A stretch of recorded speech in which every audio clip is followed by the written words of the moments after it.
ট্রাকের পিছনে জুতা ঝুলাই রাখে, এবং যেই গাছগুলো ফল দেয়, ভালো ফল দেয়, ওই গাছের মধ্যে জুতা, এবং কেমন জুতা জানেন, সিরা জুতা ঝুলাই দেয়। কি জুতা ভাই? ভালো জুতা ঝুলায় না ভাই। জুতা ঝুলাইছেন কেন? আমার এই ফলের মধ্যে কেউ নজর দিবে, নজর দিয়ে লাগাবে, তার গালে সিরা জুতা। বলেন না বুঝি না?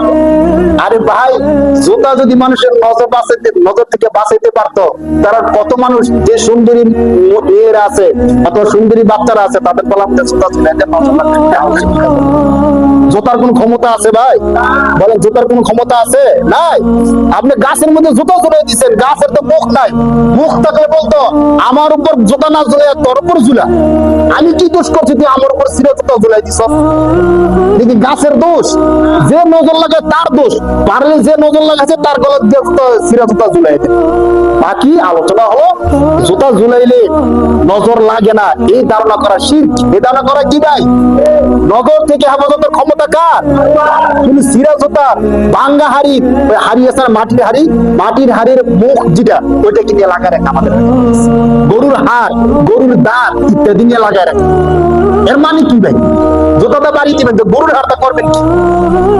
এই ধারণা ব্যাপকভাবে আমাদের সমাজের মধ্যে আছে। গলার মধ্যে জুতা ঝুলাই দেয়। শুধু গাছের গলা জুতা ঝুলাই দিতে পারেন, পারলে মানুষের গলা জুতা ঝুলাই দেন, দেখি আপনাকে আস্থা রাখে কিনা। গাছ একটা বোবা পানি, কথা বলতে পারে না, এই জন্য তার গলার মধ্যে আপনার জুতা ঝুলাই দিচ্ছেন। শরীয়ত এগুলো বিশ্বাস করে না। আমাদের মূল আলোচনা হলো আমরা এগুলো বিশ্বাস করবো না ভাই।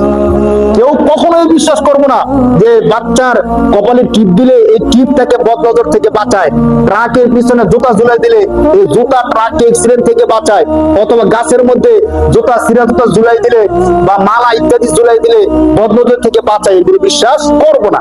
করবো কি? ফলমূল অথবা কারো খামার ইত্যাদির মধ্যে মানুষ বদনজর লাগে, এটা সত্য। তখন আমরা একটা কাজ করতে পারি, সেটা হলো, সময় কম, নয়তো আমি কোরআনের একটা ঘটনা আপনাদেরকে শোনাইতাম। কেউ যদি কোনো সুন্দর বাচ্চা দেখে, কোনো ফলমূল ইত্যাদি কোনো খামারের মধ্যে যায়, বা কোনো কারো এমন বাগানের মধ্যে যায়, ক্ষেত খামারে যায়, তখন সে যেন দেখে প্রথমেই বলে মাশাআল্লাহ। কি বলতে হবে ভাই? মাশাআল্লাহ। কেউ যদি এই কথা বলে, তাহলে তার থেকে বদনজর লাগবে। কোরআন শরীফের মধ্যে 15 নম্বর পারা সূরা কাহফে বিষয়ে সুন্দর চমৎকার একটা ঘটনা আছে, কোনদিন সময় পেলে বলবো। তাহলে কেউ যদি, আমরা এখন যারা আছি, এই কথাটা বলবো, এবং আমরা যদি কাউকে নিয়ে যাই খামারের মধ্যে বা গাছগাছালি ইত্যাদি ফলমূলের কাছ থেকে, আমরা বলবো তুমি বলো মাশাআল্লাহ।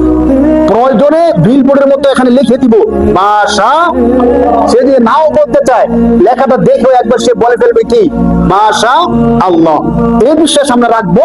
বাকি জুতা, টিপ ইত্যাদি মানুষের বদনজর থেকে বাঁচাইতে পারে, এই বিশ্বাসটা আমরা কখনোই করবো না ইনশাআল্লাহ।